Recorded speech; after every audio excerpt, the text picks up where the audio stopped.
represent one broad group of methods applied during the on-site inspections, together with optical sensoric methods and, of course, radionuclide methods. And in principle, we divide them into two main subgroups, seismic and non-seismic methods. Geophysical methods contribute to narrow down the search area, and also they can contribute to the site characterization and to the event characterization. One of the geophysical methods which is not developed yet for OSI is the resonance seismometry, and therefore we choose first two talks focused on resonance seismometry, particularly on the numerical modeling of seismic wave propagation due to the presence of the cavity rubble zone or fracture zone. So the first talk on accurate and efficient viscoelastic finite difference modeling for analysis of seismic wave fields applied to on-site inspection will be delivered by Professor Peter Motzo.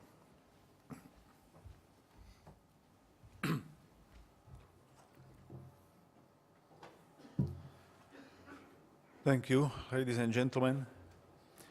We have recently got contract between Communist University in Bratislava and CTBTO. So what I'm going to show you is just reflecting our first period of our effort, and it will be basically presentation of the numerical modeling methodology we are going to use, and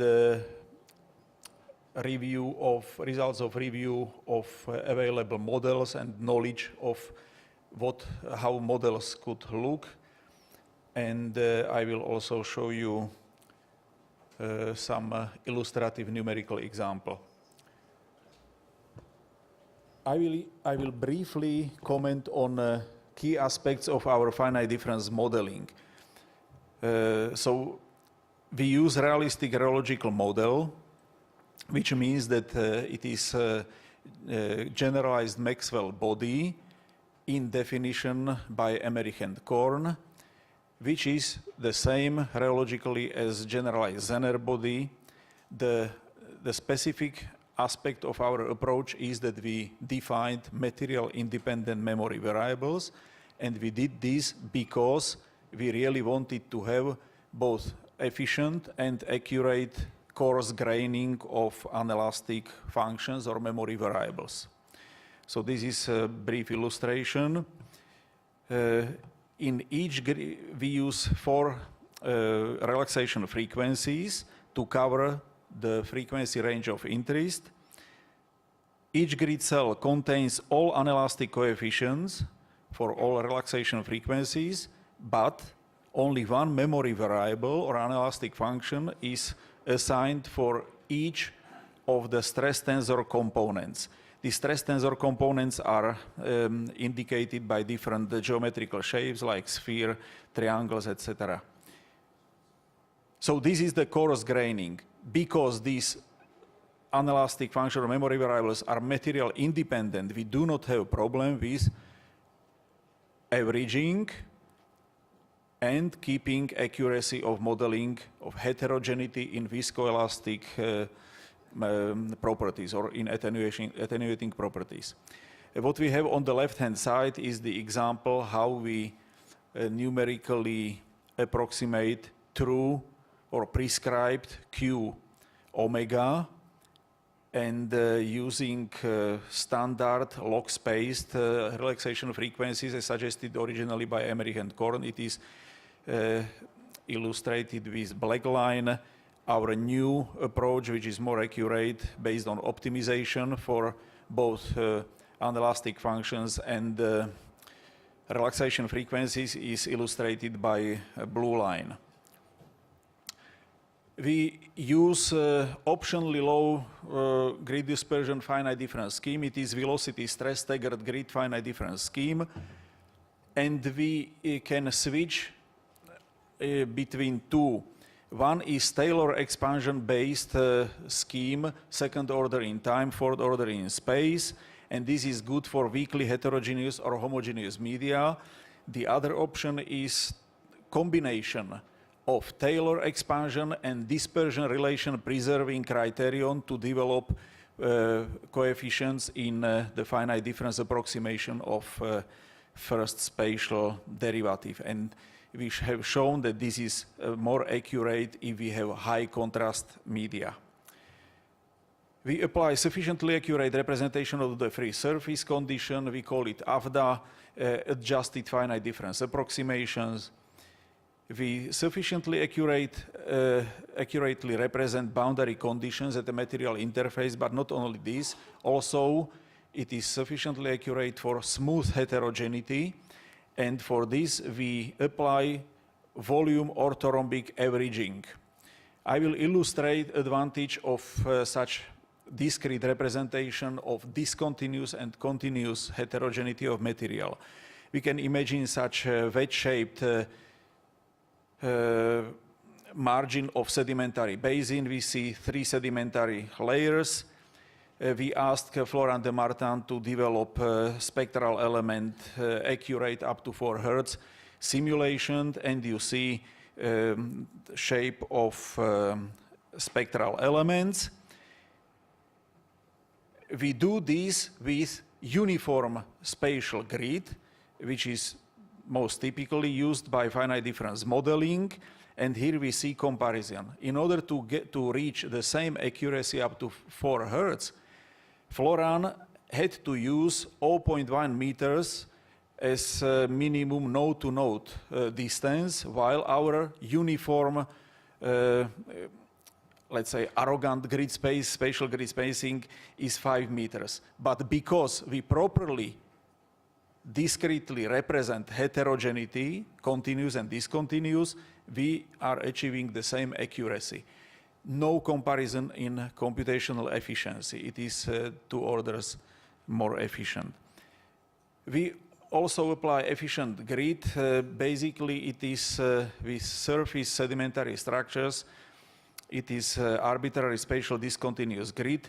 We have developed a stable algorithm. So, for example, this is a very idealistic model of Grenoble Valley in France with bedrock and basement and sediments.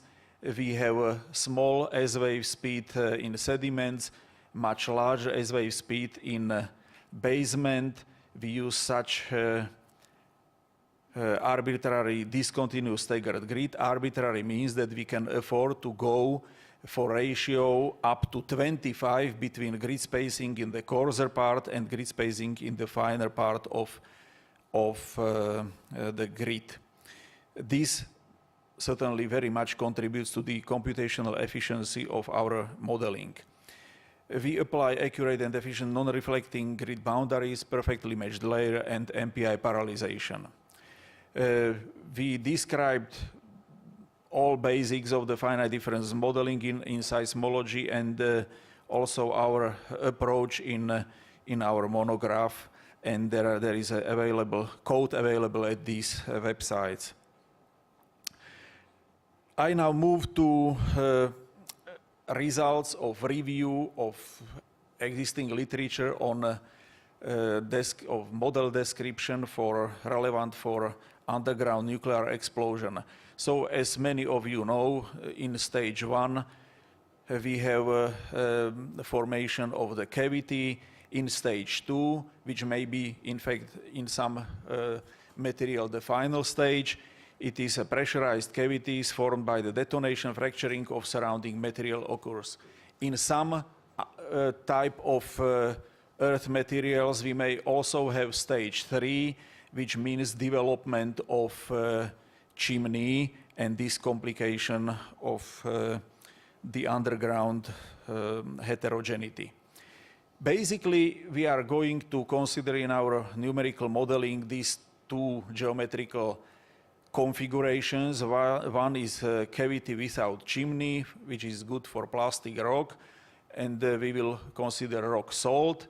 And then we will have 3 other types of earth material in which we have to assume a chimney filled with rubble and apical void.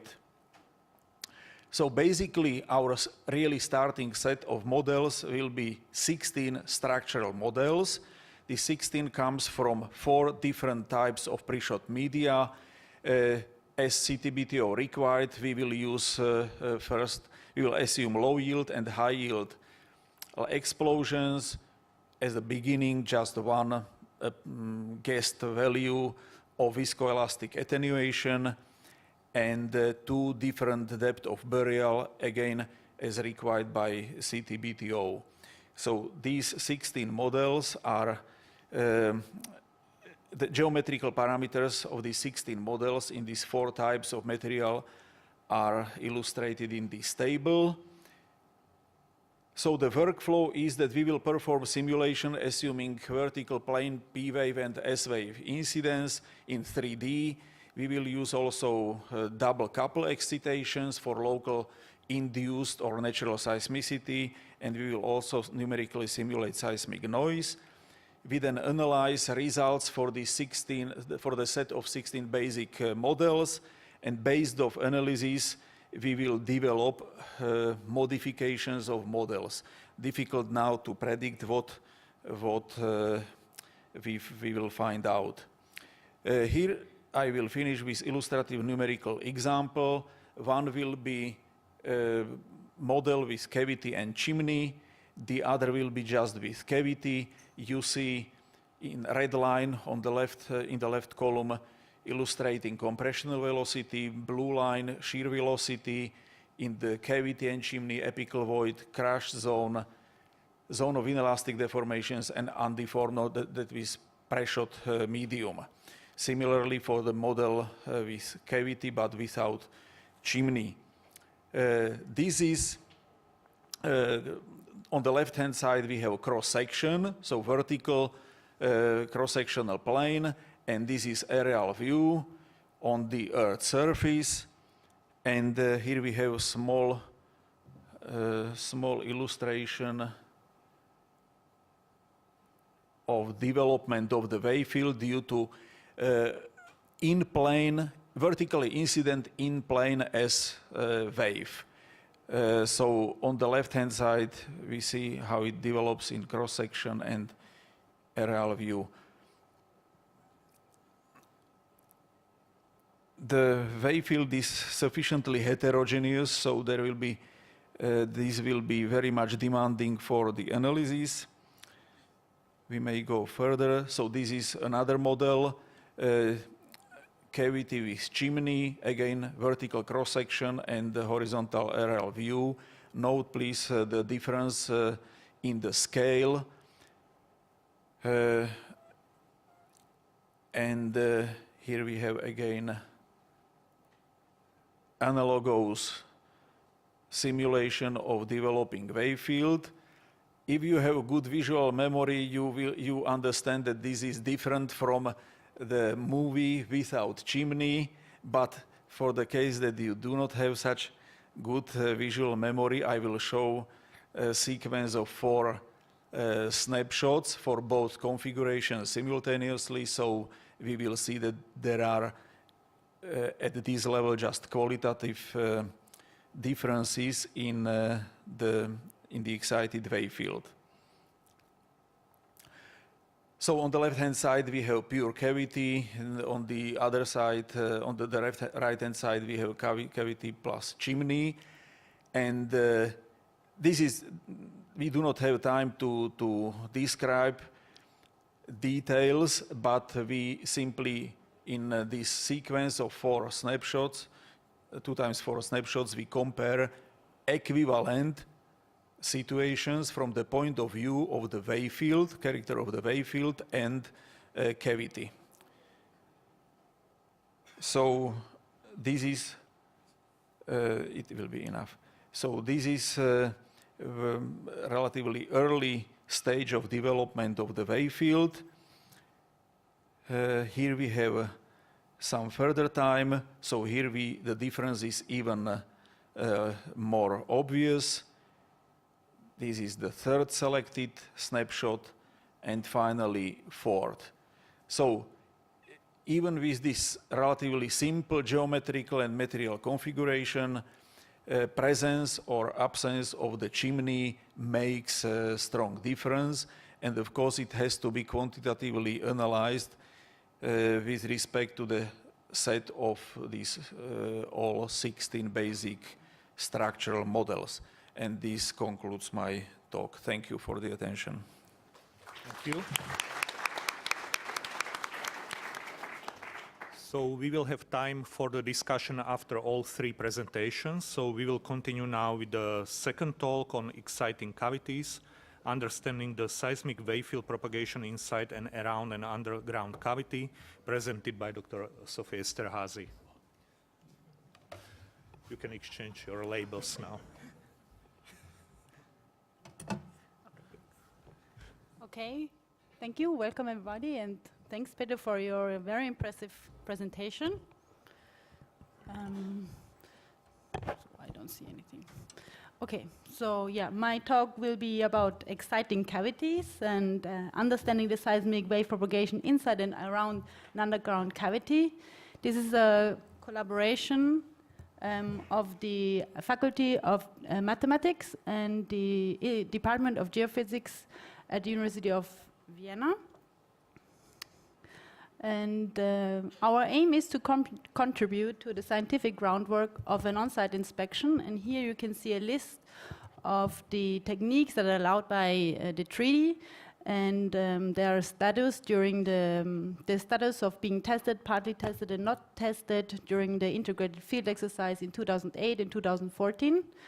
And besides the progress that you can see here, you see actually that resonance seismometry is one of the techniques which is still not tested, and also active seismic is only partly tested. And since there are only few experiments really known, this motivates to investigate this numerically. And in concerning the techniques of resonance seismometry, we had an expert meeting in end of 2015, where we established another list of many techniques that could, and methods that could be used under this name. And my colleague, Felix Schneider, will have a poster, Resonance Seismometry, a toolbox for OSI, today at 4 o'clock in the Festsaal, so please join us there again. He will focus on the 3 techniques that are highlighted here in green. And what we want is to model the wave propagation in a subsurface structure after an underground nuclear explosion, like we see here on the left side. And for that, we started with an idealized model that we can see on the right-hand side, where we have a homogeneous medium and a spherical cavity. And here are the physical parameters that I picked here for our presentations, where the diameters of the cavity is 60 meters in a depth of 300 meters. The velocity of the material parameters of the surrounding media is would be something like limestone, while in the acoustic, while the cavity is modeled as a fluid field cavity. And for seismic sources, we model 2 types of sources, either for active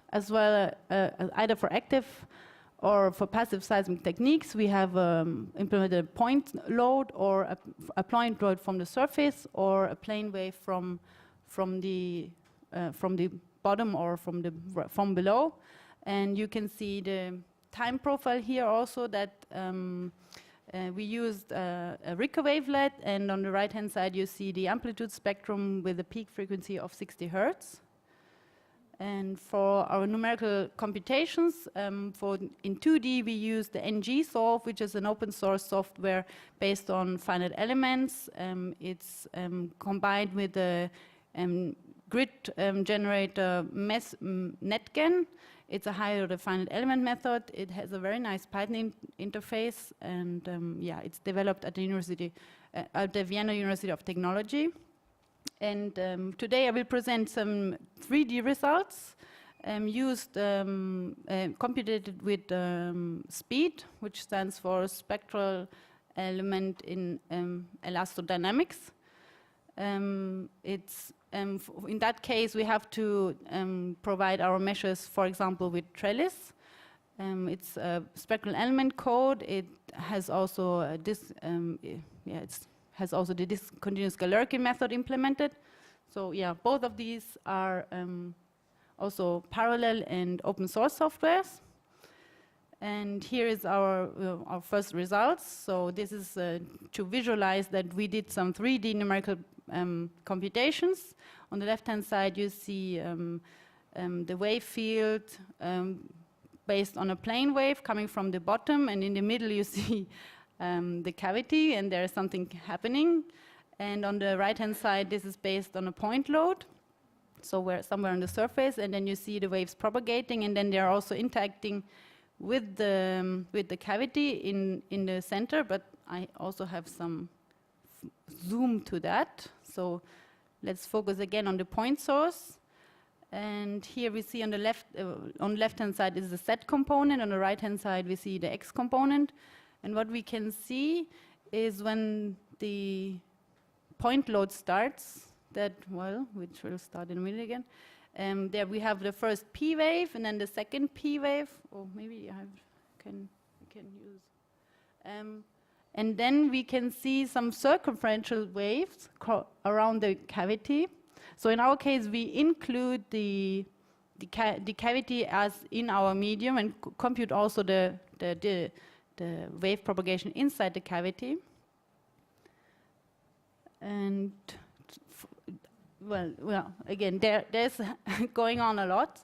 So we decided that we're going to focus and separate the P wave and the S wave and see what are the specific response from the cavity. So we focus first on the P wave. So here you see the Z component of the P wave.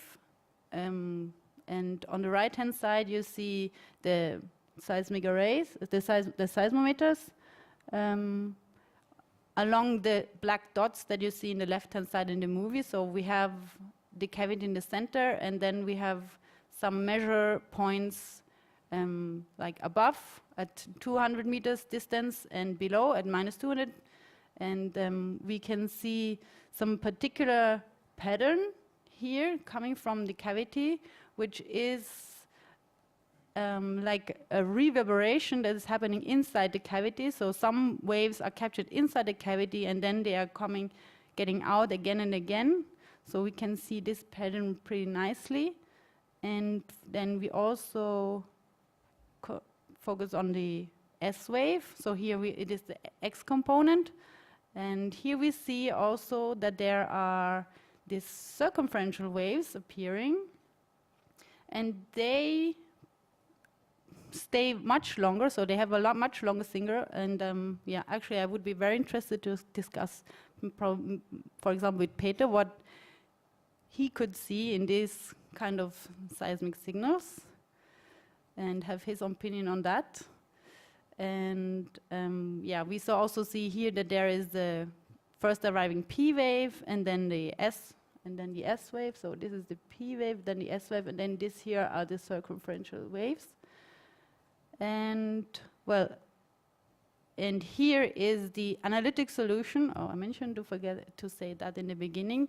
We started with the idealized case, because in that case we have analytic solution with which we can compare.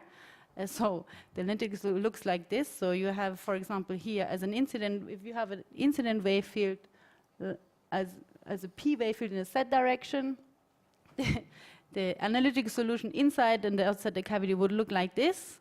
And you can actually compute this. And there is an analytic expression in the paper of Konev and Johnson. And here's a comparison of our numerical results and the analytic results. So yeah, it's pretty convincing, I would say, that those two agree very well. If we focus on one trace, for example, here above the cavity, we can really see that the signal really coincides. And if we even zoom in, we can see that, yeah, it's not perfect, but yeah, we do calculate the right things. And if I have time, I say quickly something about acoustic resonances, which is the work from my colleague Felix Schneider. So he has implemented this analytic solution, and on the right-hand side, we see the spectrogram outside the cavity, if in that case for a gas-filled cavity. And if we, so you see the ground line is as if, so this line here would be the spectrogram as if the cavity would be a vacuum. But since it is not vacuum, it's gas-filled, we have some resonances here that appear. So these are, that's what you see here. These are just the resonances. And then Felix computed the eigenmodes of the cavity, and you see that they pretty nicely agree with these resonances. And you can even see that, wait, how can I activate the movies here? Does this The work? mouse. No? The mouse. Where is the mouse? I cannot see. Ah, here. Wait, here. Oh, that was too fast. Back. Go back with these, Okay. and this is just for activating. Okay. Right. Okay. So here in that case, we have chosen a frequency which is is exactly one of these resonances. And you see that inside the cavity, we have this amplified scattered wave pattern. While if we just go slightly off resonance, oh, this is the same movie. I cannot believe this. It would not look like this. Okay. So yeah, so we see these resonances. I will stop that because it's wrong. Stop. Okay, I'm sorry for that. Yeah, so let me conclude. Our results are published. The numerical results are published in a paper with the name Application on High Order Finite Element Methods on the P-wave propagation around and inside the cavity. It's published in Geophysics, recently published. And the analytics results are published in Geophysical Prospecting. And for our outlook, I mean, there is always a lot to do from a numerical point of view. And from a geophysical point of view, it will be interesting to focus more on these acoustic echoes from the P waves, and even more probably for the circumferential waves caused by the S waves, and maybe also include some other time source functions like a sweep. The validation of the acoustic solution is already on the way. And yeah, the next step would be to use really realistic geometries. So, thank you. Thank you.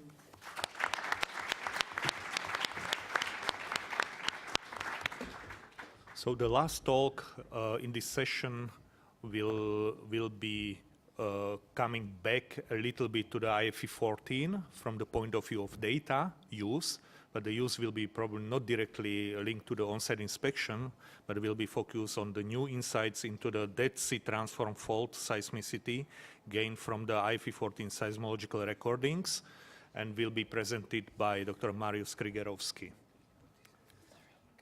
Thanks. Okay, yeah. Hello, my name is Mariusz Krygerowski. I work at the GFZ, and I'm going to present you the results of our reanalysis of the IFE 2014 data, to which we applied a newly developed detection and location algorithm. So what we see here in this map is the Dead Sea pull-apart basin, which is tectonically dominated by a left lateral strike-slip movement. And the black triangles indicate these locations of the arrays that have been operating during the IFE 2014. The area of interest is highlighted by these blue lines. And what we can see also are the three circles here, which represent three seismotectonic events that have been identified and located in the course of this project. And given the density of the network that we have here, this number seems to be rather low. And in fact, the detection performance has been evaluated in the beginning using noise that have been recorded at the stations and an amplitude decay law. And in fact, the detection threshold was estimated to be approximately magnitude minus 0.5. So everything above that should actually be detectable. So if we now take the ISC bulletin with seismicity of the years 2003 to 2013 and extrapolate this seismicity to those low magnitudes using the Gutenberg-Richter relation, we rather end up with a predicted number of events in the order of 2,000 for the same period of time. So this leads me to the guiding questions of this talk, which is basically, first of all, where does this discrepancy between detected number of events and expected number of events come from? And how would a detector that we are currently developing at the GFC perform applied to this data set? Would it detect the same events? Would it probably detect more events? And furthermore, what is the benefit of the IFE 2014 data for detecting events in a rather regional scale? So the detector that we are currently working on is named LASSI. It basically works on full waveforms, and besides providing automated detections, it also provides approximate locations of these detections. At the same time, it's doing that quite efficiently. So how does it do that? So let's assume this simplified test setup where we have 3 stations indicated by the 3 triangles and an event indicated by this yellow star and the respective recordings we see in the right panel. First thing that LASSI does is to replace the recordings with some characteristic functions, so something similar to this. So for now, let's just assume it's an energy representative of the trace. What exactly that characteristic function looks like is dependent on the case you're actually studying. Next, LASSI defines a grid dependent on the frequency content that you're analyzing, and then starts for each grid node to calculate the travel times for different phases, for example, P and S phase, and then shift and sum up the characteristic functions for each grid node. And it repeats that over and over again. And by doing so, it generates a 4-dimensional coherency matrix. So at one instance in time, you might have an event close to one of those grid nodes. In that case, the characteristic functions should line up and produce a maximum in this coherency matrix. And that will then throw a detection and also provide us with a crude localization of that detection. So this is what a typical example output of a detection looks like. So in the leftmost panel, you see the waveforms, and in the center panel, you see the characteristic functions. Actually, here it's plural. So you see a green line, which is representative for the wave energy or the wave packet energy, and the red one is tuned to be sensitive to sudden changes in energy. So for example, on P phase arrivings. So basically it's an STA LTA. And if we combine those 2 measurements, we get the coherency matrix that is projected on the right side, where we have a maximum in the darker shaded area, which is also highlighted by this star. So in this case, LASSI was able to detect and at the same time approximately locate that event. So in order to evaluate what we can expect LASSI to do with this IFE data set, we designed a little realistic test. We generated synthetic waveforms of random sources, randomly distributed in this IFE area of interest, with magnitudes between -2 and +2, and completely random strike, dip, and rake, so yeah, completely random sources. Then we took the IFE data, so we didn't have really any real noise measurements. We have these measurements of this IFE data, but there might be some events actually inside. So these would map into the later analysis of the outcome of this test as false detections, which we didn't want. So what we did with this data set is we chopped this into small pieces, and with some overlap, reassembled everything so that we get a pretty smooth and very realistic noise data set. Then we took our synthetic waveforms and added them to this data set. So, and then we let LESI detect everything it could of those 30,000 events. And what we see here is the probability of different events to be detected, and between magnitudes of -2 and +2. And highlighted by this vertical black bar is the probability detection threshold of 99%. So everything with a magnitude of, in this case, larger than approximately 0.2 has a 99% probability to be detected. And that, in fact, brings me back to the first initial question that we had. So obviously, so what we got here is that the detection probability threshold is approximately 0.7 orders of magnitudes higher than initially estimated. So, and that shrinks the discrepancy between the number of detected events and actual detections from 2,000 to approximately 100 already, so a bit less pressure. And but then we also have to, the Gutenberg-Richter scaling relation assumes that the seismicity is homogeneously distributed in both space and time. And given the short time segment of this IFE data set, this is disputable. So that could be another explanation for this discrepancy. Okay, now we knew approximately what we could expect from LESI, and we let it detect everything it could in that data set. And this is the result. So unfortunately, we cannot add any more natural tectonic events to this so far already known catalog. The good news is LESI's successfully detected those 3 events and also all the blasts and explosions which happened during this experiment, and also approximately located them at the correct locations. So that proves that LESI works and that it's doing that fully automated.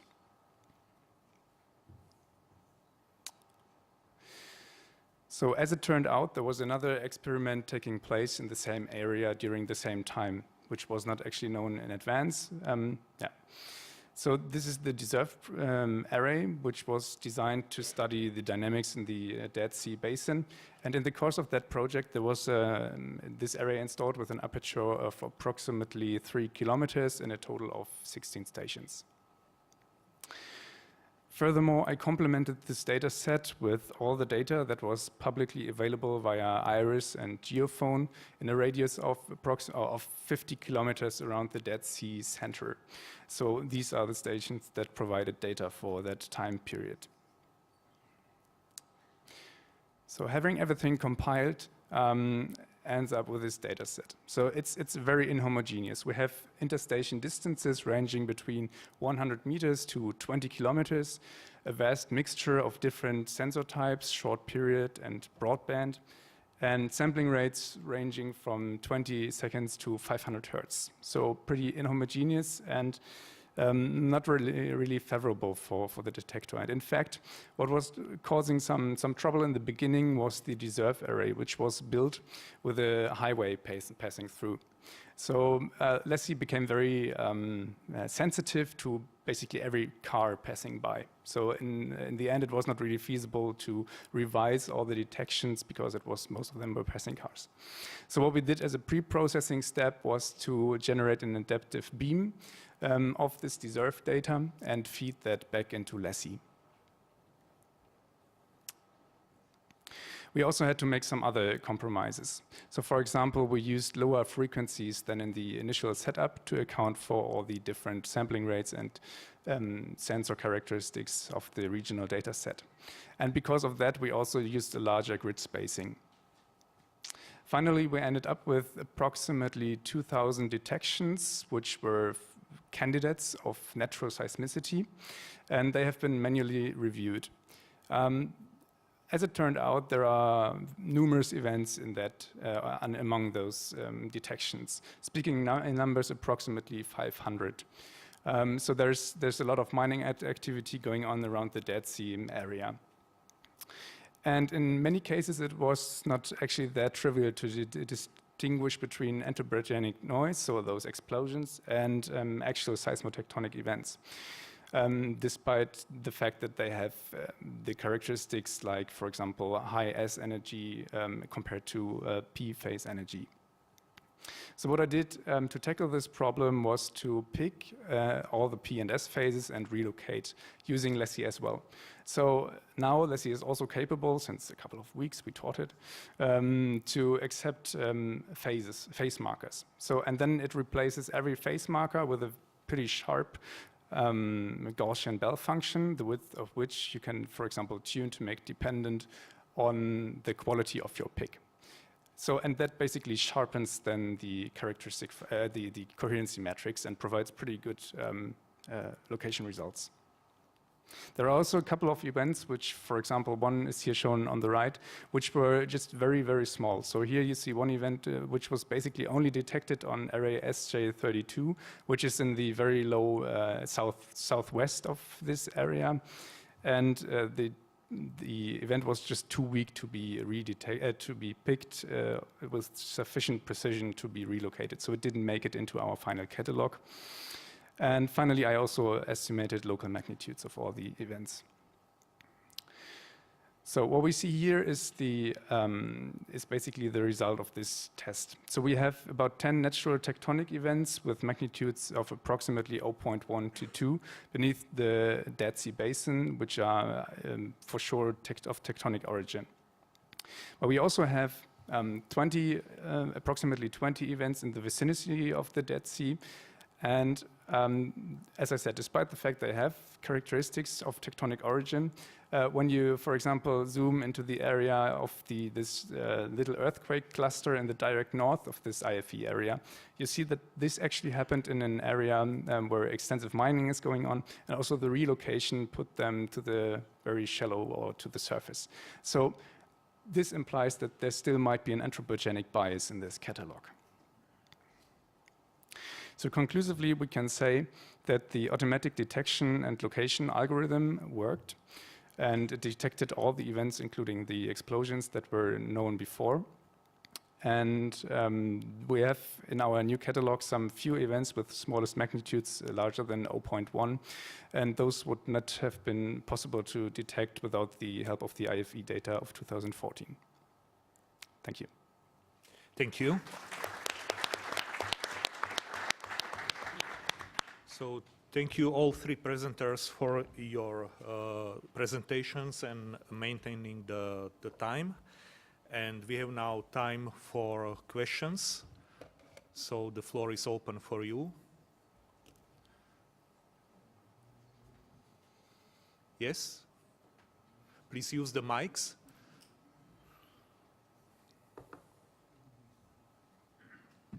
Okay, good afternoon. Andrei Beleshov, Institute of Geophysical Research, Kazakhstan.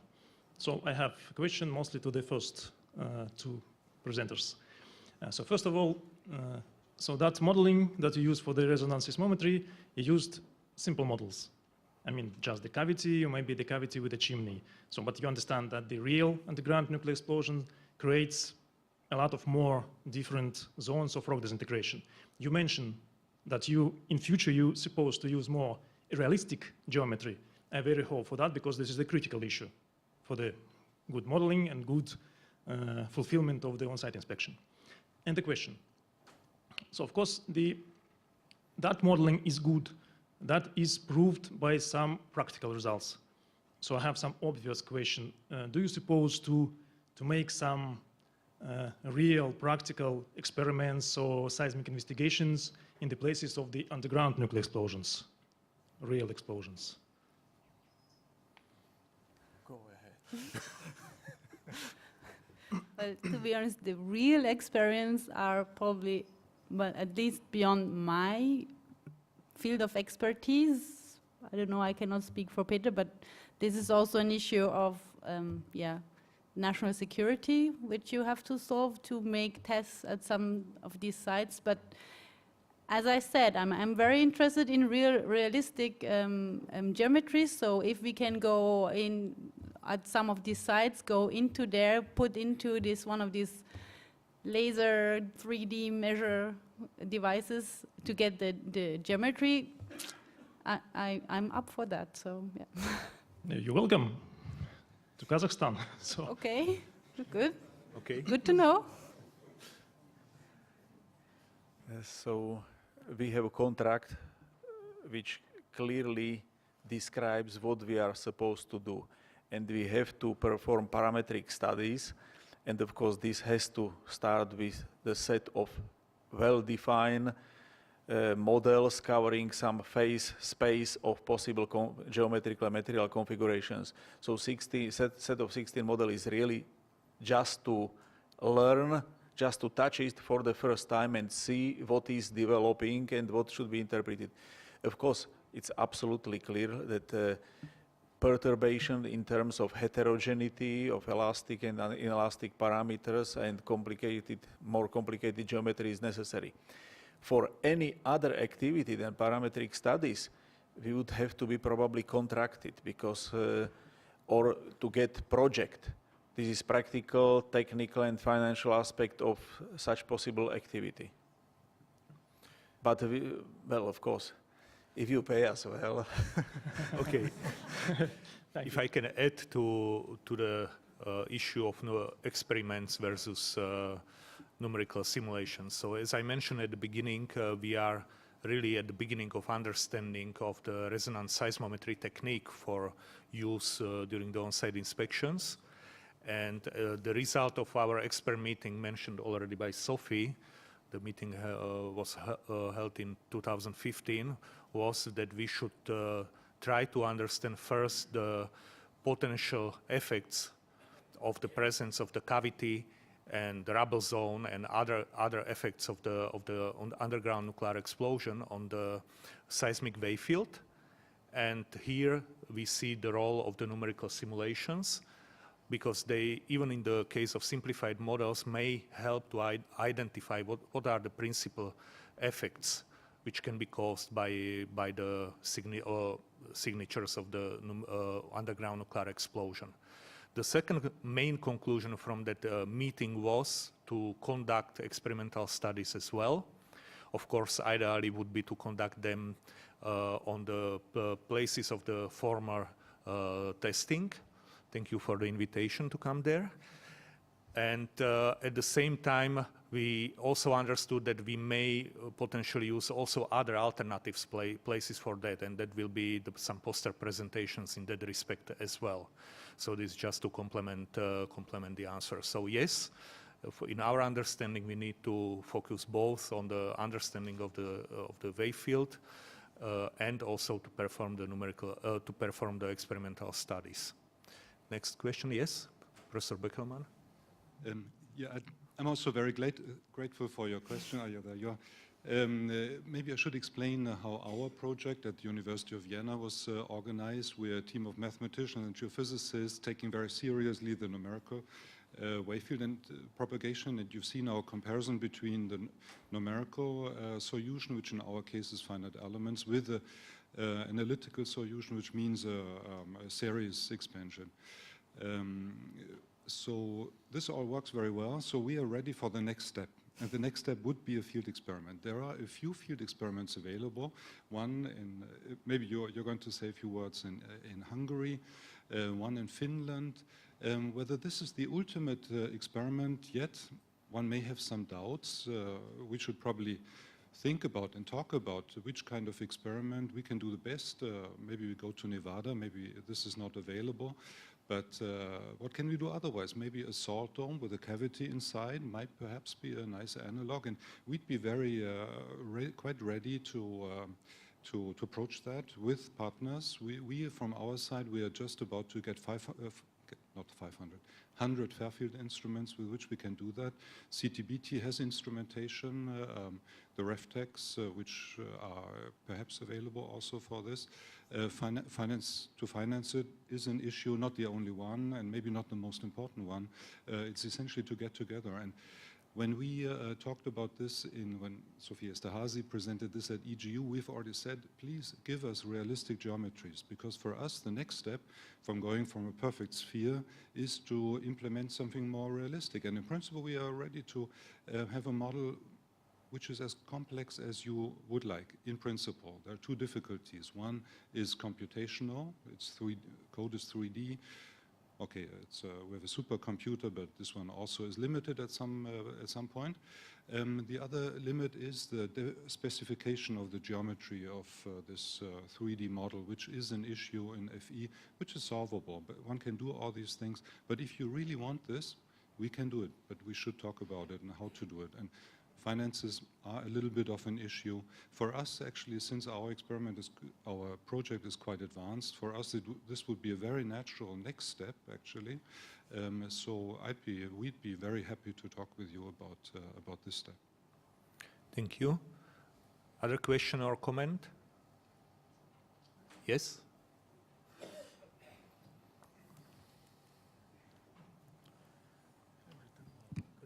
Data is quite important, definitely, to understand how a model works, but it's a mathematical model exists not to go to the field, but to get the data and to model at home, sitting in the office or at home.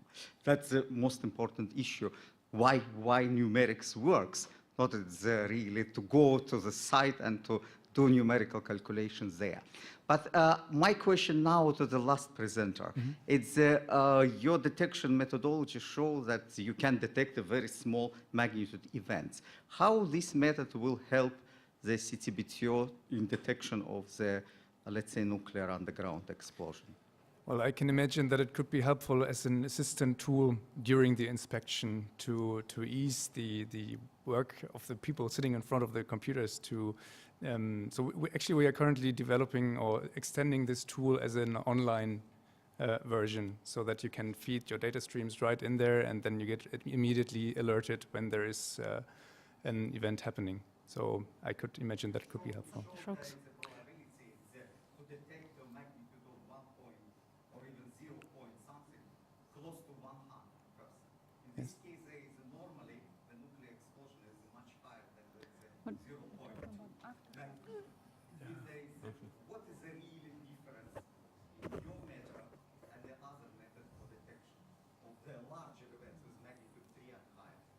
Well, it would be rather, I mean, it's clearly focusing the smaller magnitude events, but I mean, I don't see a reason why it shouldn't detect also larger magnitudes. I mean, yeah, it's just that.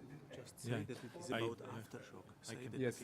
Okay. I mean, the entire experiment was rather designed to track the aftershock sequence, actually. So that's the point. Yeah, I wanted to comment the same direction, that one of the aspects of the on-site inspection is that we are not present during the conduct of the triggering event. Lucky. Usually. Yes. But if we are present, then it's hopefully in the period when we can expect some aftershocks, and the objective is to detect the aftershocks with the magnitude down to -2. Yes, the next question, please. Ilya Drik, Instrumental Software Technologies, New York, USA. There are many other techniques which are detecting earthquakes, and basically I can suggest a template for presenting such papers. So we have a function which is doing a detection and then present the results. So it would be interesting to know two things. What exactly your detection is doing, and what is the difference between your detector and many other detectors, cross-correlation detectors, Capster detector. So can you please explain that? Yes, I mean, the nice feature, I mean, is that first of all, it's open source, so you can contribute. And apart from that, you can tune use different image function contributions, as we call them, at the same time. As I showed, for example, one that is tuned to sharp energy differences, but you can also combine this with a template matching, or if you have a catalog of pics already present, then you can also feed them in there. So it basically the design is open, and it should. And the idea is to combine all possible aspects. And for example, it's not that trivial or at least in many detectors, to combine the information of arriving P and S phases. And what we are basically doing is some sort of back projection of the energy. So we are making, we are using both those informations. Okay, thank you. Any other question related to all three presentations? So my one question is related to the third presentation as well, because I remember discussion with Nico exactly on the issue of the gap in the seismicity, which was recorded by the seismic aftershock monitoring system during the IFE-14.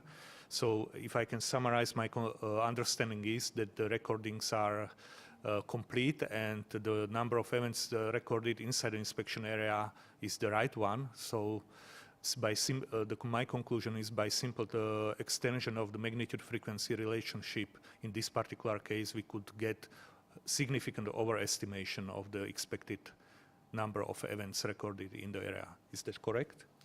That's in principle correct. And also, I mean, what has been used as reference is this ISC catalog. And the quality of that catalog for those years is not really certain. So as I said, the assumption is that the seismicity is distributed quite homogeneously, and that is not necessarily also the case. Okay, thank you very much. Any other question from the floor? If not, then let me allow me to continue with the next part of our session, and this is about the presentation of the posters. Since the posters are equally important to us as the oral presentations, we also allow 1-minute poster previews. And so far we have received, if I calculated correctly, 8 poster previews, which will follow up now. I will list you now the order of the presentations because some of them were provided earlier and some of them just before the session. So we will have the following order of the poster previews. We will start with the poster P4. So I would like to ask the authors to come to the floor in this order: P4, P8, P10. And then we will have the poster previews for P3, P5, P6, P9, and P12. So we can start now. So the first poster is P4.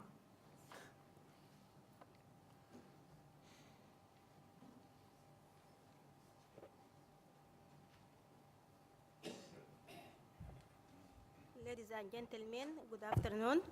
The title of this poster is Dynamic Characteristic of Soil Using Geophysical Techniques in Atbara Area, Sudan.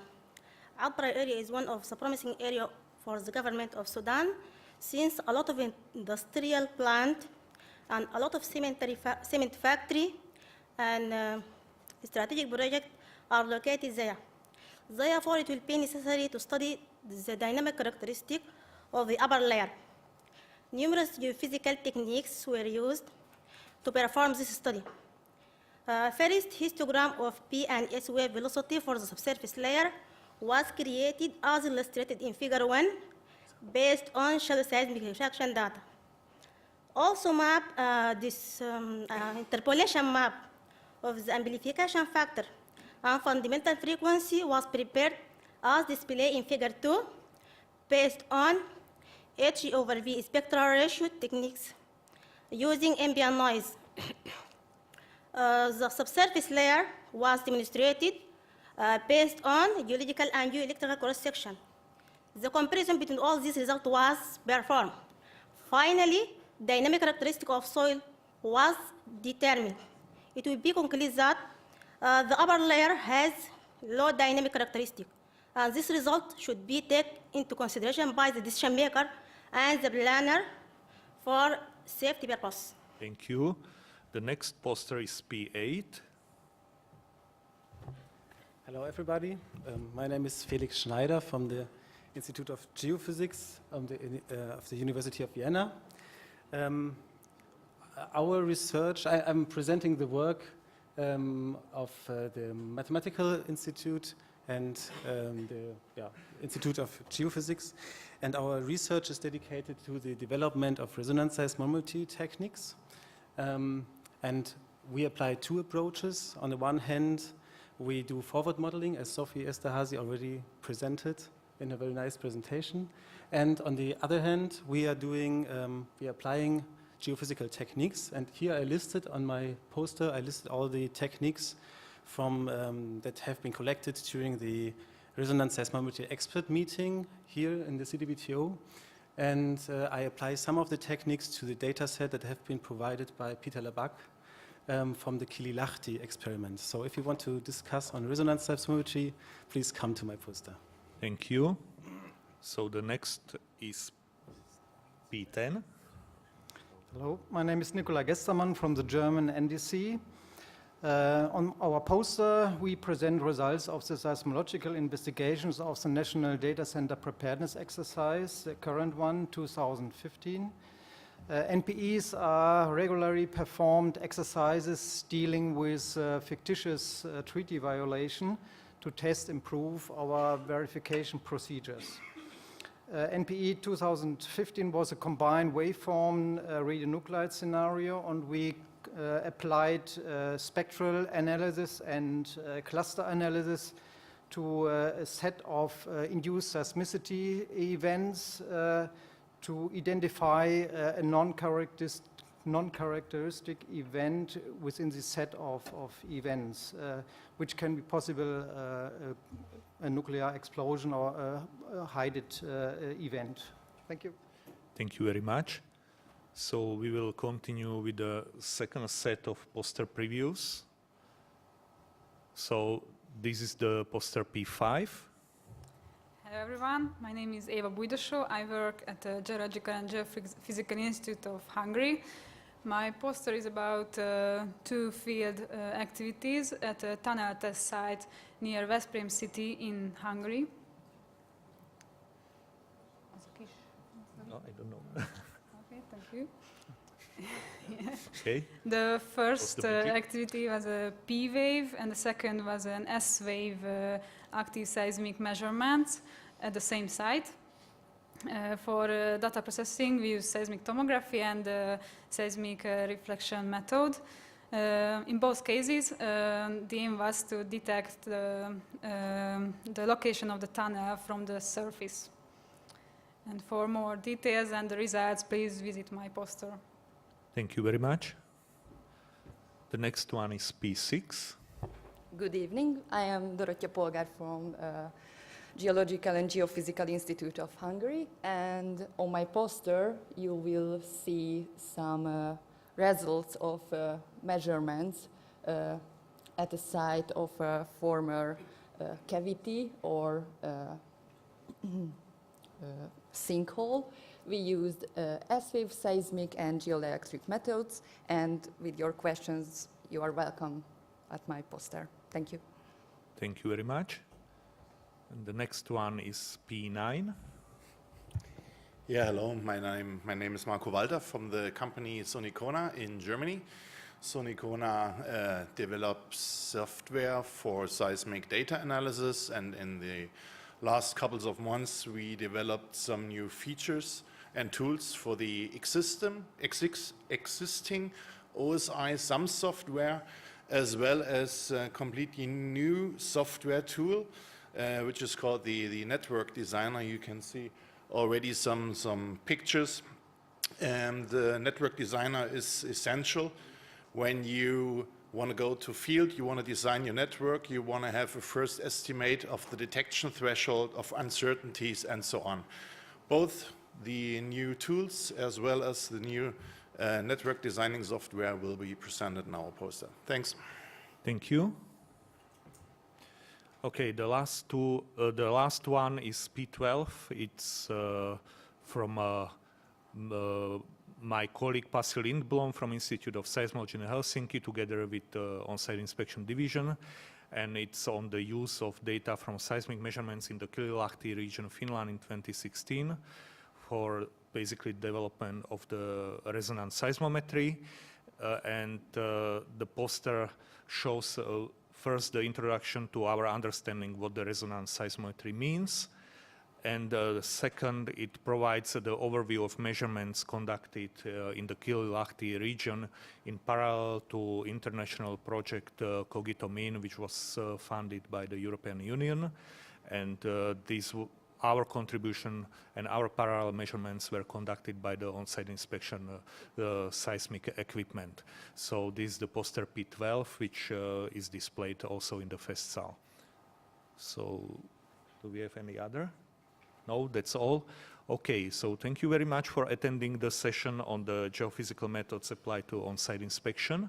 I would like to invite you also to the poster session itself, which will occur in the Festsaal after the coffee break. The coffee break starts at 4 o'clock, and then the session itself is from 4:30 till 1800, and we will meet there. What I want to say at the end of this session, thank you to all presenters and for your participation as well on this session. And as I understand the program, immediately after this session, the session on design of sensors, sensor systems and advanced sensor techniques will start around 3:15. So thank you very much for your attention, and enjoy the Science and Technology Conference. You go there, then we can discuss the Thank you very much. It's very interesting. I was happy to see it. Because we had exactly that questions with Nico, and it was really, Actually, we were not sure the whether next we thing missed for me is the something poster during the session. IFE 14 or whether it was really a gap in the seismicity. Yes, I assume so. we have time to talk. Great. Looking forward to Wednesday. He will be here on Wednesday.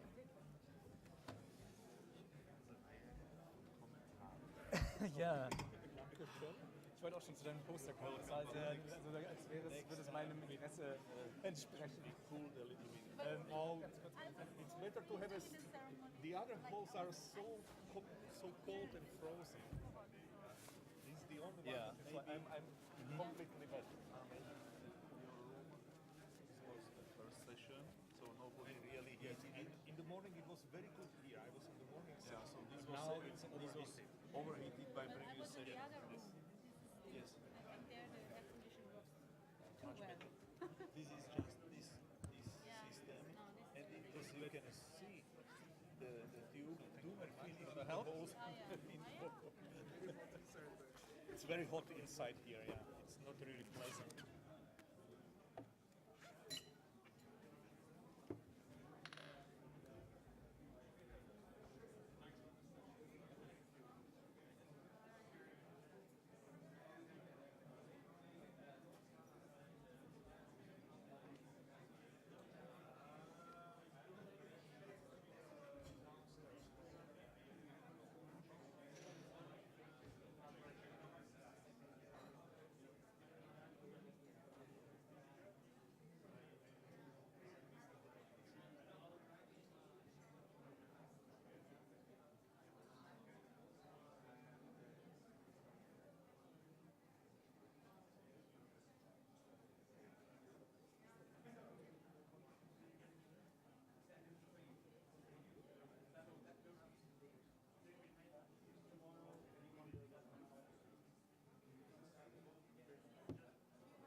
will sit two. So we sit next to each other.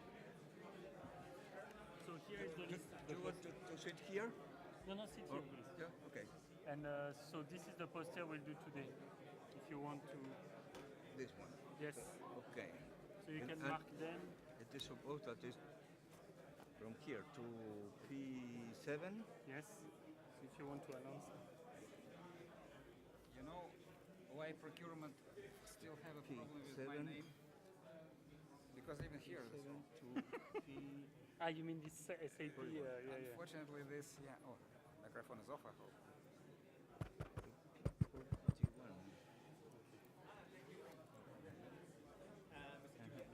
Where's Olivier? Yeah, I was looking for him. He's coming. Someone is Okay, looking for because him. you know. I know. Yeah. Thank you very much. And the last one is yours, Julian. Is it mine? Okay, I didn't. Okay, but yeah, he's working in my team as well. If this is okay? Yeah. But it's Alfred. It's Mr. Kramer. Okay. Mr. Kramer, okay.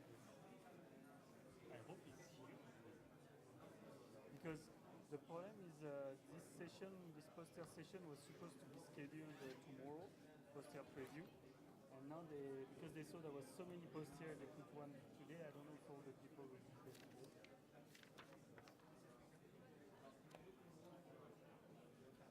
They're supposed to be presented as the first one, always. But I was,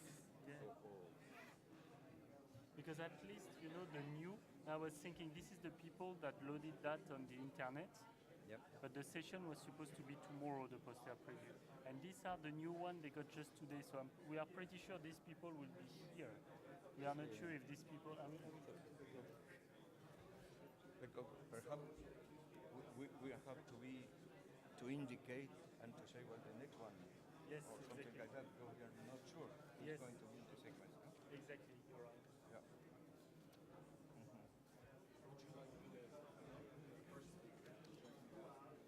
Yes. And I put number one, is Mr. Woodward. Yep. Okay, well, glad to meet you. Nice to meet you. Would you like me to sit up here after I finish? I noticed they've got name tags out, but I'm not sure. I don't know that we're going to have a discussion section afterwards. No, I think that my idea is that we have 15 minutes for. If you finish, the idea is to finish a couple of minutes. Yeah, mine runs about 14 minutes. I will be showing this little. Don't say that there are 2 minutes. Okay. So I think we have time for one question, for example, or at least one or two. So if there's something interesting to make one question, we will be within this schedule. Okay, no? then I can just sit down after Yeah. that. So,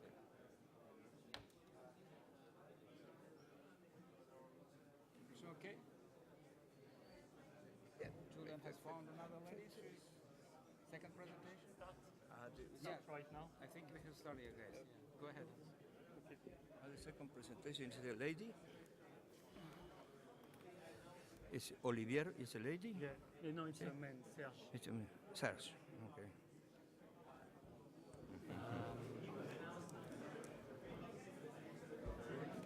How to switch on the microphone? I guess they will do it for us. I don't know.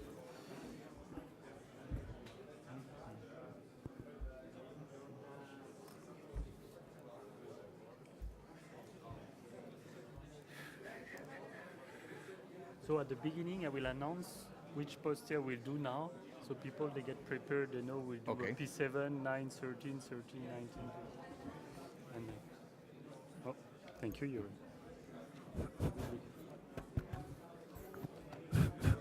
Hola, hola.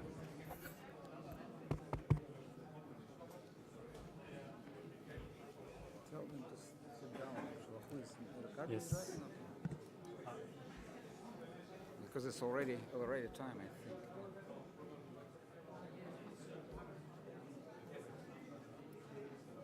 Ok. Ils n'ont pas ta présentation. Yes.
Okay, good afternoon. Welcome to this session on design of sensor systems and advanced sensor technologies. So today we'll start with 2 oral presentation and 1 poster preview session. Because there are more than 40 posters in this session, in fact we'll have 2 poster preview sessions, 1 today and 1 tomorrow. And tomorrow we'll start with the poster preview that have been loaded through the website. So I will just give you the number for the presenters that are in the room.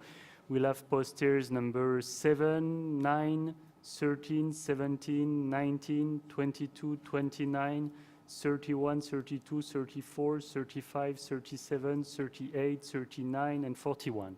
And all the posters, all the poster preview that have been given today, and I think we have already more than 10, will be presented tomorrow.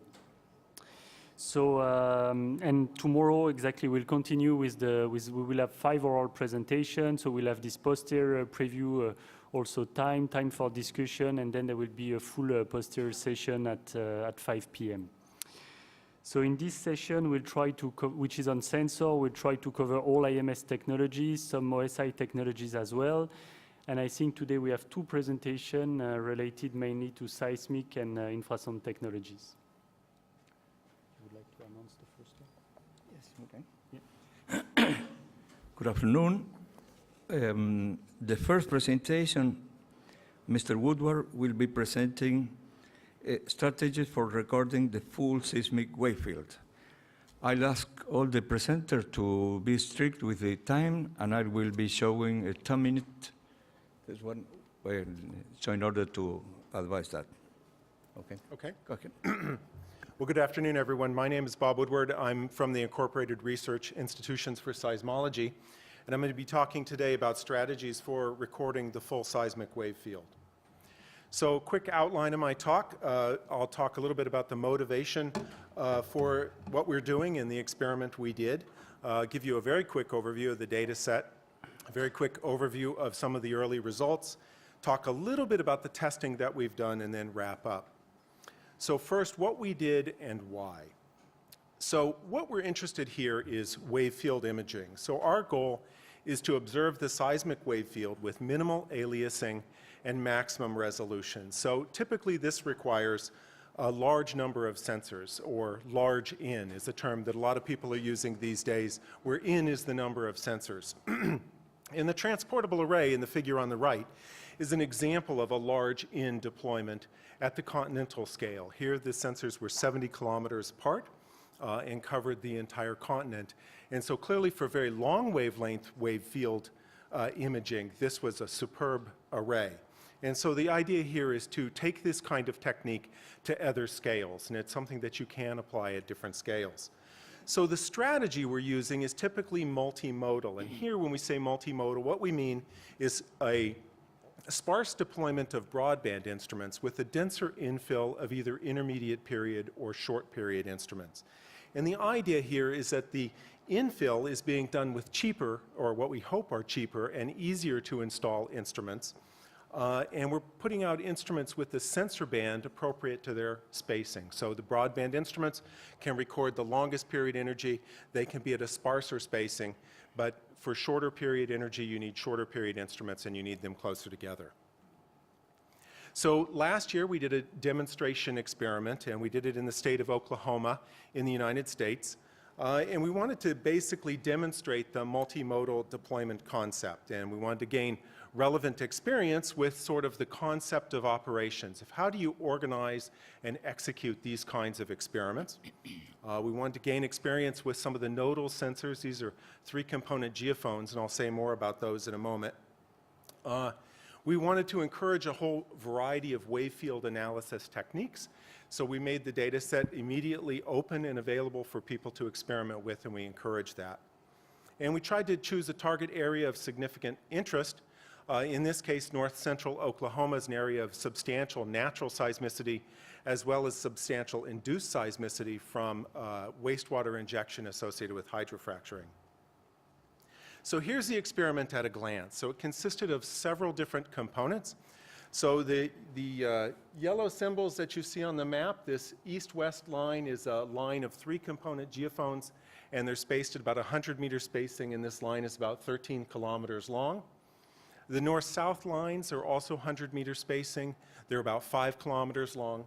The crossing points, the nodes are spaced at 25-meter spacing, so those create essentially subarrays. The blue dots show what we're calling a gradiometer. So these are 3-component geophones put in concentric square rings. I'll say more about that in a moment. And the circles show broadband installations, what we're calling a Golay array, with 18 broadbands in total arranged in 3 equilateral triangles around the perimeter. We also deployed infrasound at a number of the sites, and the sites with infrasound are shown by the solid dots. So this is kind of the overall experiment geometry, and now I'll focus in just a little bit on a couple of the pieces of it.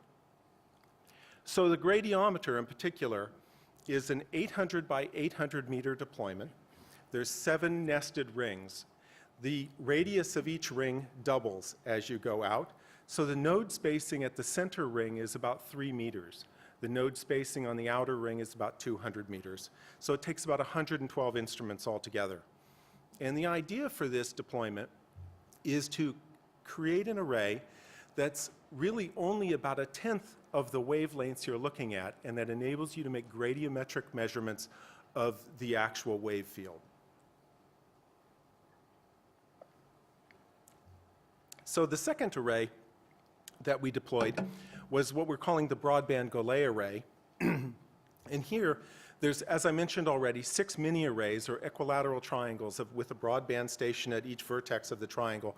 And these are traditional broadband installations, 18 stations in total.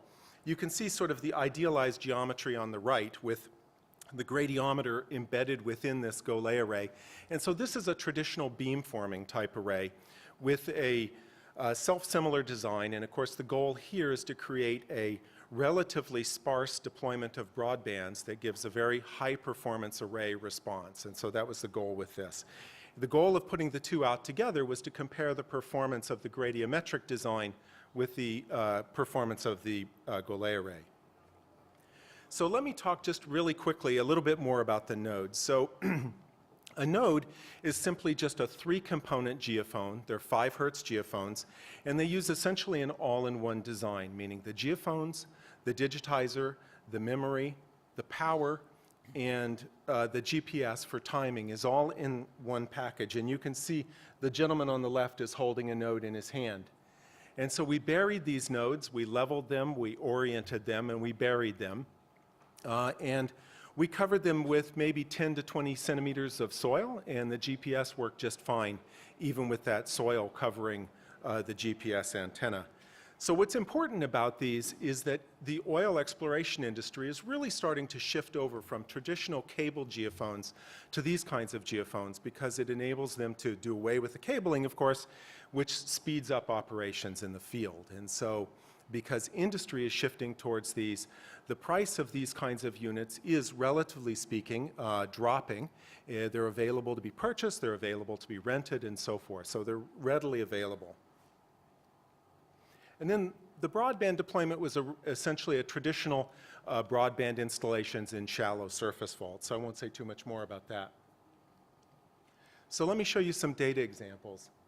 So the record sections here are from the nodes, and this is for an earthquake at about 50 kilometers away. You can see the vertical, radial, and transverse components. And essentially, the nodes are delivering just the performance we wanted from them. That is, they're easily delivering the dense wave field sampling we were after. You can see clear P wave arrivals in the vertical. You can see the P, you can see the S in the radial and transverse, and you can see plenty of richness in this record section with the multiples and so forth. So that's just what we were after.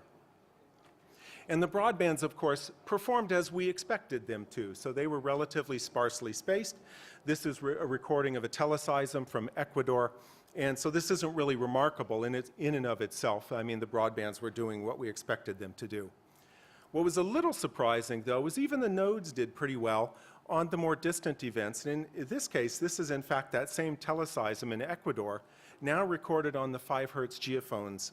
And so individually, any one of these seismograms might not be that high a performance, but taken together as several hundred nodes out in the field, you can see we generate a pretty high quality record section where you can see the P wave and all the multiples.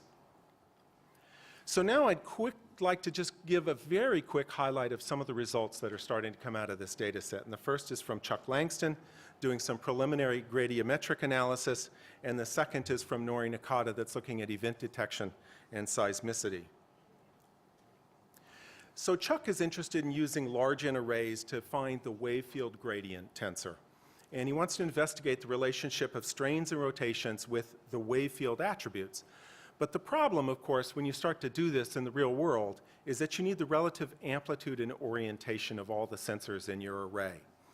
So what you want is shown on the, oh, excuse me, let me go forward. What you want is shown here on the left, where you want everything to have the same amplitude response and be perfectly oriented, but what you typically have is different amplitude responses and some level of misorientation.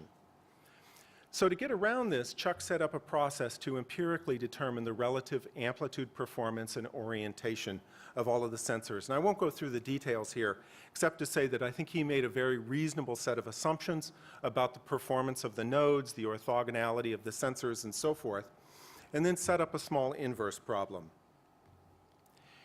The graph on the right shows the results. So he used 3 teleseisms to do this empirical calibration. He used about 300 seconds of data from each teleseism, and remarkably, he's working here in the band range of 0.3 to 0.5 hertz, which is well below the 5 hertz corner of these geophones. So he's working with ring 4 of the gradiometers, what's shown here. So this is 16 stations at 25 meter spacing, and you can see that for vertical, east-west, and north-south, he has 3 estimates of the relative amplitude factor for each station. And you can see, although the scales change from plot to plot, you can see most of the measurements fall within plus or minus 5%. And in fact, for each station, the 3 estimates that come from the 3 teleseisms are extremely consistent. So I take this to mean that this technique is likely going to work, and let Chuck proceed on to doing the full gradiometric analysis. The figure in the bottom right shows the relative orientation, and there's some bias in this that needs further investigation, but most of the nodes fall within 0 to 5 degrees relative orientation, and some of that might be error in our field procedures. So that's kind of just a quick highlight of Chuck's work. Now I'd like to talk about Nori Nakata's work. So Nori is interested in looking at the detecting the events in the area in and around where we put the array out.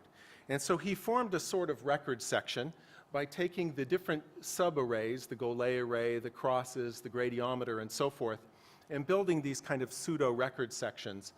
And then looking at the record sections, in this case looking at just 10 seconds of data, to see the arrivals, and he's using a matched filtering approach here, but he's also looking for the hyperbola structures that you see with the move out of phases arriving across these sub-arrays.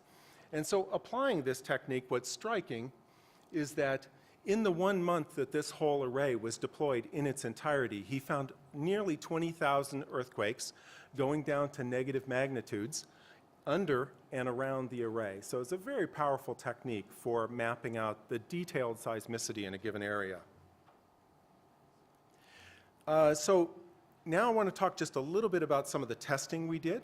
One of the issues you encounter when you're putting out nodal sensors is the decision of whether to put them on the surface or bury them. And so we reserved some sensors to do some testing. We buried a couple of nodes, we put a couple of nodes on the surface, and we co-located that test with a broadband sensor for a reference. And the typical industry method would be to put the nodes on the surface, such as right here. And we, in this experiment, buried all of our nodes. And it takes a few extra minutes to bury a node relative to putting it in on the surface. Doesn't seem like much, but if you're deploying several hundred nodes or even several thousand nodes, spending an extra few minutes per node really adds up to a tremendous amount of time and has a huge impact on your field operations. So I won't go into the spectra here too much, into the details of it. Really the takeaway, and for those of you that are used to looking at these kinds of plots, the horizontals are on the left, the verticals are on the right, and the quieter curves are from the buried sensors and the noisier ones are from the surface sensors. And so the takeaway here is on the horizontal components at least, the buried units substantially outperform the surface units. So these are the buried units here, thank you, and these are the surface units for the horizontal. For verticals, it's not so critical. Really, verticals perform about the same, whether they're buried or on the surface. So you can see all the curves more or less track each other, going from 100 hertz to 100 seconds period. So the takeaway here was it was worth the time that we invested to bury these nodes to get the horizontal performance. So as a teaser, I was going to show a ground motion visualization and show actual earthquake waves propagating across the array, but unfortunately, as is often the case with videos, it's not working on this particular computer setup. So it's a teaser, but if you'd like to see this, I'll bring my computer to the meeting and I'd be happy to share these movies. We give them away. It's something we do frequently. It's pretty striking, I will say on here, to see the wave field rolling across this array and see all of the different components moving together. So I'll summarize. I think the experiment nicely demonstrated the utility of using a multimodal strategy for achieving dense deployments. I think we nicely demonstrated the utility of using industry-style 3C nodes. I mean, these are, after all, just geophones. They're fairly low-cost devices. So there's nothing intrinsically special about just using geophones, but I think in this particular packaging, it really makes it feasible to do dense spacings beyond what we could achieve with sensors such as broadband sensors, which are slower to deploy. And I hope we've produced an exciting community data set from a region of interest. I think this area in Oklahoma is quite exciting. And the performance evaluation of the GoLay and gradiometric designs is ongoing. I encourage people, if you'd like to, if this data set interests you, I'd encourage people to download it from the IRIS Data Management Center and give it a try.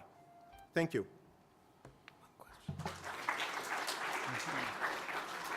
I think we have time for one question.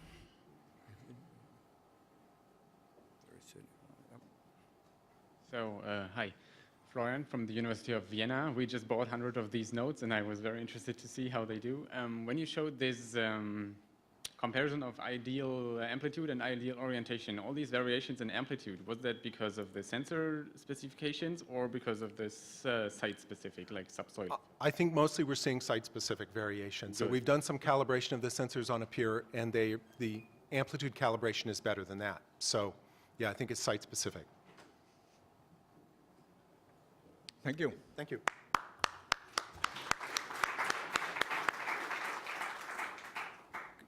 The next presentation will be done by Mr. Serge Olivier.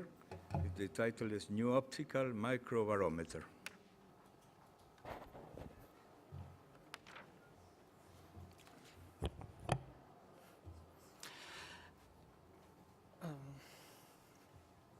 Okay. Hello, my name is Serge Olivier.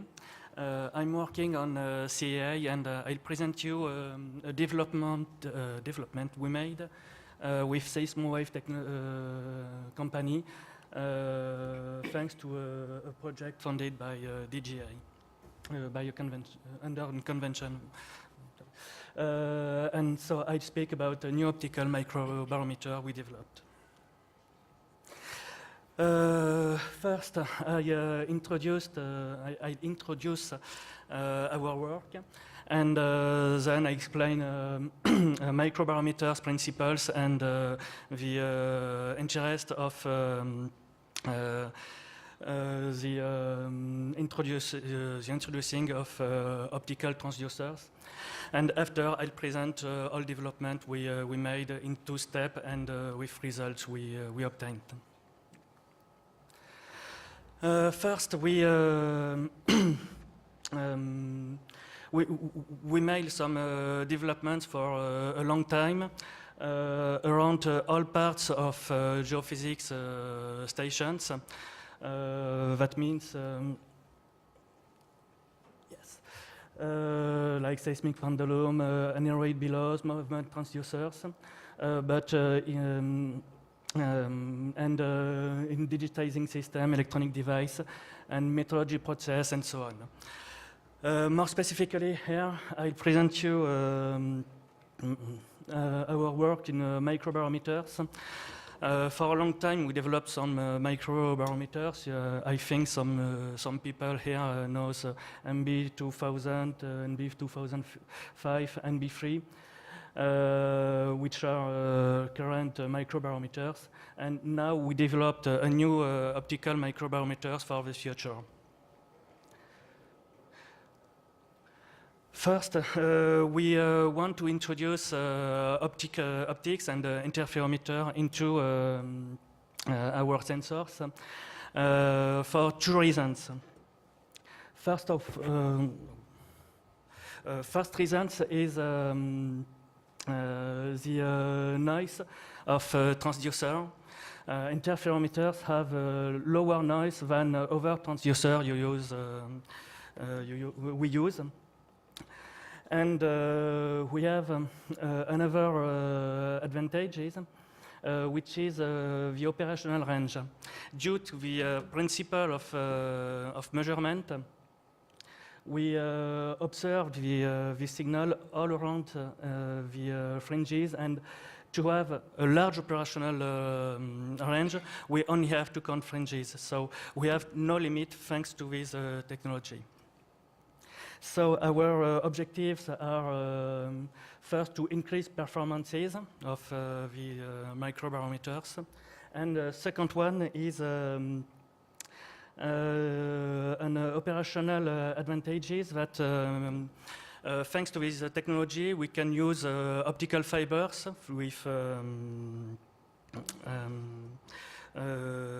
optical fibers for a long distance, and so we have no more electrical mass difficulties. Present microbarometers have some parts. First of one, we have atmospheric pressure, which is introducing into a measurement cavity, and which is measured by an aneroid bellows. After that, for MB3, magnet and coil transducer transform this measurement into a voltage, which is treated by electronics device and then digitized. Our goal is to only conserve the measurement cavity and the aneroid bellows, and to replace all the other parts of the microbarometer. So here you have a chance when we conserve measurement cavity, aneroid bellows, and we replace all the other parts by optical interferometer and by a specific digitizing and processing system. We use the MICMAC interferometer. That means one arm is a Michelson arm, which is reflected on the mirror, and one other is the reference one. We measured two fringes in quadrature in order to have the phase, and two photometric signals in order to control photometric variations of sources and of the reflected signal. We use a specific technology which has two interests, less adjustment than a standard interferometer, and a compact package. We made a two-step. The first one was just to validate the concept. We only make the interferometer in the measurement cavity, And in the second step, we insert interferometer into the below in order to protect the measurement. So here you have some pictures of this first design. We made 6 prototypes with different belows, and then we make some experiment. First, we compared the measurement of all of the prototype with a reference sensor, and we obtain very good results where all measurements are similar to reference sensors. Then we made a coherence. Here you can see that the coherence is very good between each optical sensors. And here this part is only due to the reference sensors, which has a bad signal-to-noise ratio. After we evaluate the noise of our sensors in two steps. First one, we use these results in order to evaluate it thanks to a method developed by Holcomb. And we obtain a very good noise. And in a second part, after optimization of measurement cavity, we obtain a very good noise, which is better and which is less than MB1000 than present microbarometers. After we want to verify that the environment have no more effects on these interferometers, so we made a thermal test. Here you can see results of them, and all of measurement we made are similar between the reference sensor and the optical microbarometers. So we can say that thermal effects on the sensitivity of these new sensors is comparable to all the microbarometers. Second, we were afraid about the altitude effect. In theory, due to the optical measurement, altitude have no effect on measurement, but we were afraid because of the transversal deformation of the below. We think it's possible that the adjustment, the optical adjustment is become bad. So to verify it, we measured the 2 photometric signals at 5 different altitudes, and we saw that we obtain a good results at all altitude. That means these new optical microbarometers can be used without new adjustment in all CTBTO stations. So, as a conclusion of this first part, we can see that we have a significantly lower noise with these new microbarometers than the MB2005-1, and so that means it's a very good thing. We have similar temperature effect, and we have no effects on altitude on this sensor. So, as a conclusion, this first step was very encouraging to continue, and we follow with by inserting the interferometer into the below.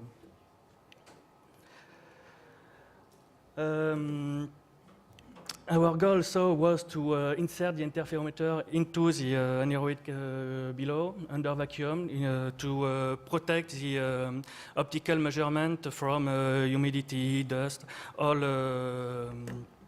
environment effects.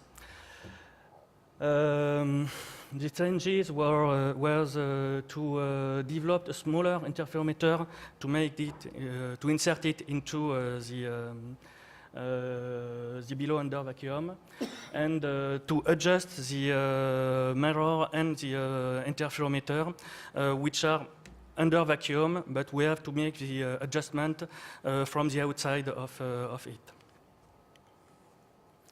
So we design a sensor, and we measured the transfer function of it.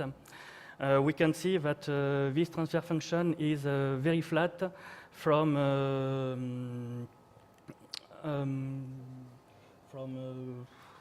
20 seconds, I think, to 10 hertz.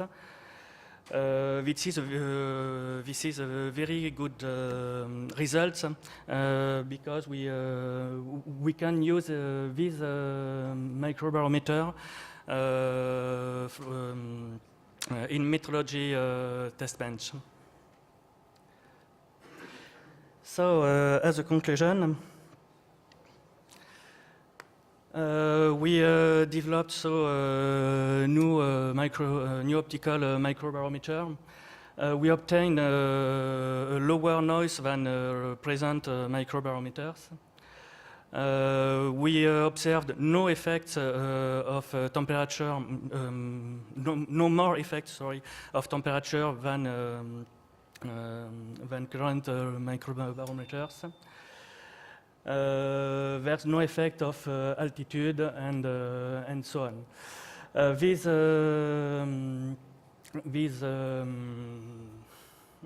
study, sorry,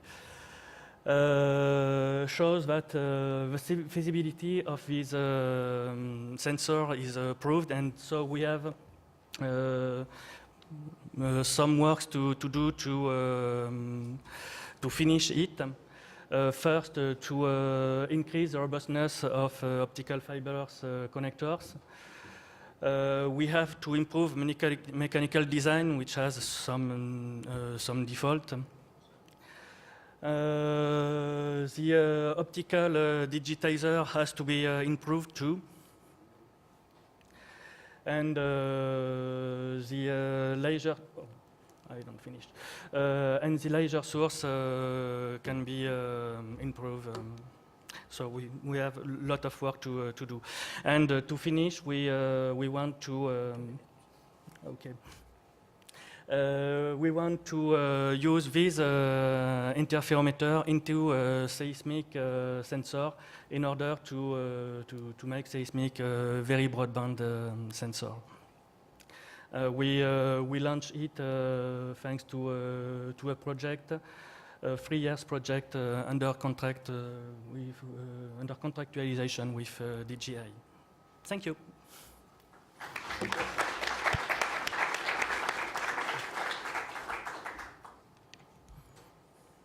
There is any question? We have 1 minute for a question.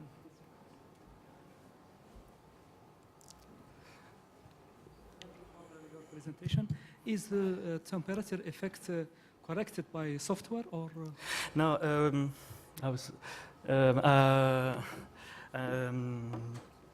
we made an experiment where we insert the optical microbarometers and reference microbarometers into a thermal box, and we made different levels of temperature from 5 degrees to 40 degrees by step of 5 degrees. And we made some measurement at each step of temperature.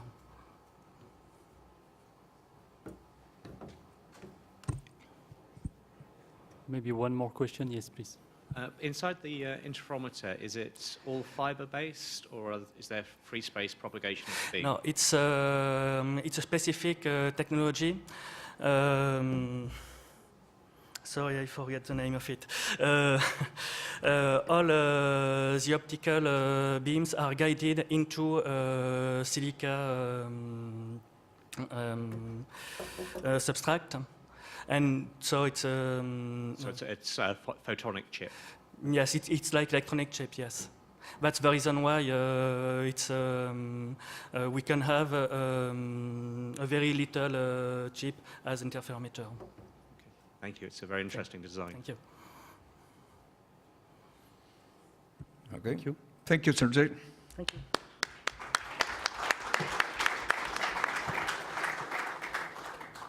Okay, now we have the preview session, and the first one, if everything is okay, will be Mr. Ratstube, adding wireless capability to an IMS portable infrasound array.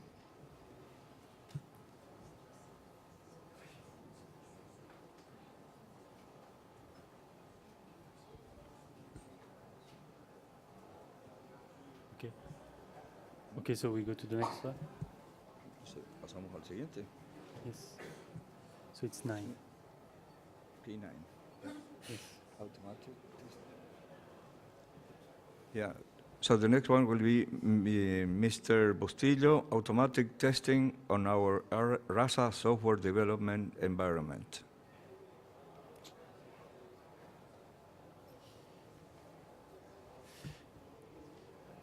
Yeah.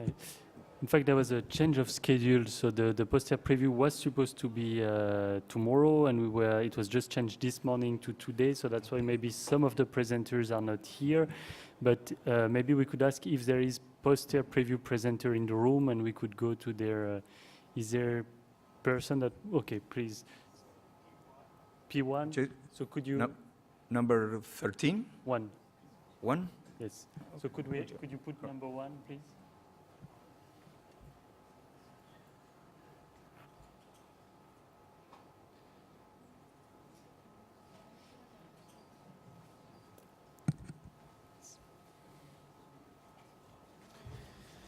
Good afternoon. I'm Glenn Shadeen. I'm the chief scientist at the Air Force Technical Applications Center in the United States.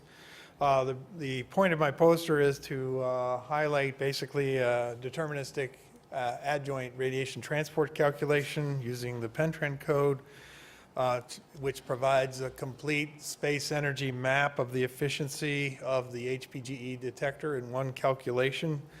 And we got very good results between calculated and experimental values. And it allows you to basically highlight and profile the efficiency of the detector at any point in the detector geometry. And as you can see, there's quite a bit of change in efficiency as a function of energy and space. And so if you're interested in more of this, I can certainly explain it in the poster. Thank you. Thank you, Glenn.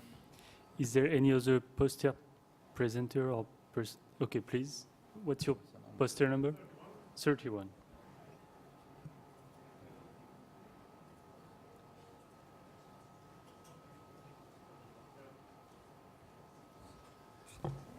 Yes, this is a poster showing the latest development of the SONA detector that we developed for the SONA 3 system, which is an upgrade of SONA 2. With a much larger sample and also changed to nitrogen as a carrier gas, and therefore we needed a much bigger cell. You can see the very interesting result doing this with a much better detector, better sensitivity. Yeah. Thank you. Thank you.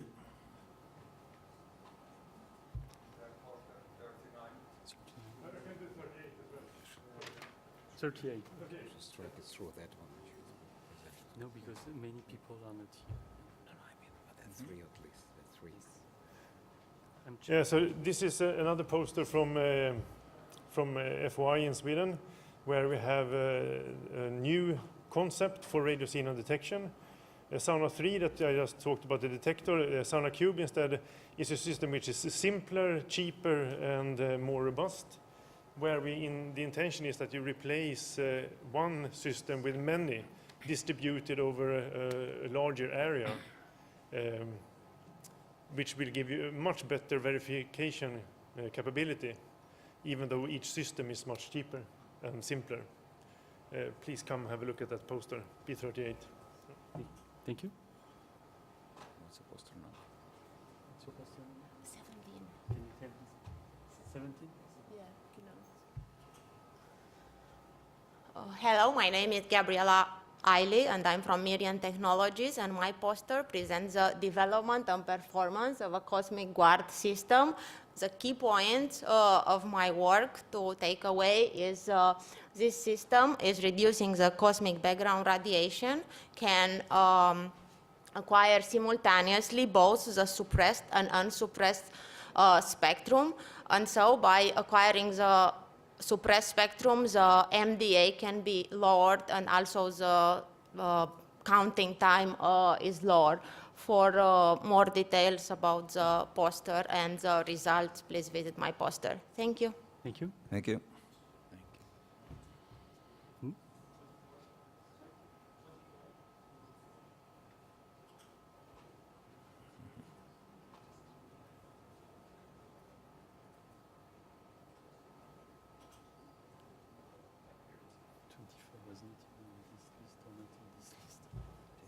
Hi, I'm Daniel Burke from Michigan State University, where we've been experimenting with a inexpensive, easy-to-use calibration method for the older electrical mechanical seismometers. And so while testing the system, I was using my own personal Geotech S13 eBay special, and I came up with a very unusual value. I checked against the manufacturer's specification of 629. I came up with a number about 400, so I was down by about 35%. But then I found out from the manufacturer that's the proper number when you properly set up an S13. And so I thought, I wonder who else has made this incorrect assumption. And what I found is that across the IRIS DMC, there's about 314 channels of data generated by the S13 available for you. And approximately 22% of those are using the incorrect number. So if you use that data during your research, you're going to underreport your magnitudes by about 36%. And this demonstrates the folly of trusting blindly your metadata. So come over and check my poster out if you want to talk about metadata. You want to talk about this new calibration system you can build for less than $1,000, where you can actually go out and get some good, accurate data out of your short period electromechanical seismometers. Thank you. Thank you. Thank you.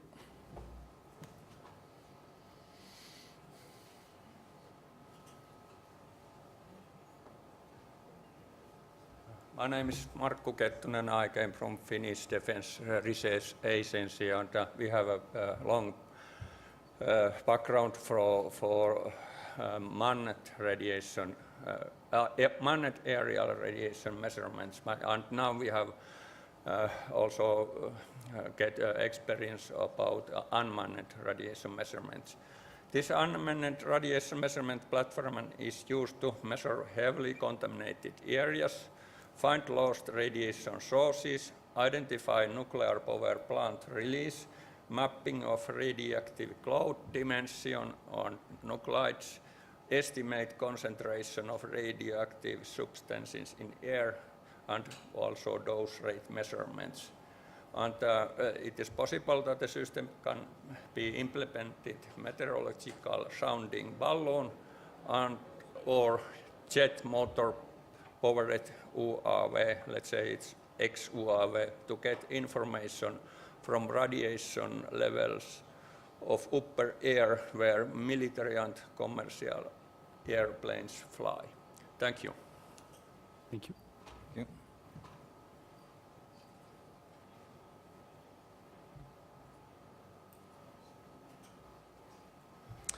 Hello, my name is John Merchant from Sandy National Laboratories, and I have a poster on our infrasound calibration testbed. We've been performing calibrations on infrasound sensors for many years. We've recently been making some improvements to that testbed to better control for variables such as temperature, static pressure, and it also has a larger volume to be able to test more instruments simultaneously. So if you'd like to talk more about instrument calibration, infrasound sensors, or testbed in general, please come by and see my poster. Thank you. Thank you.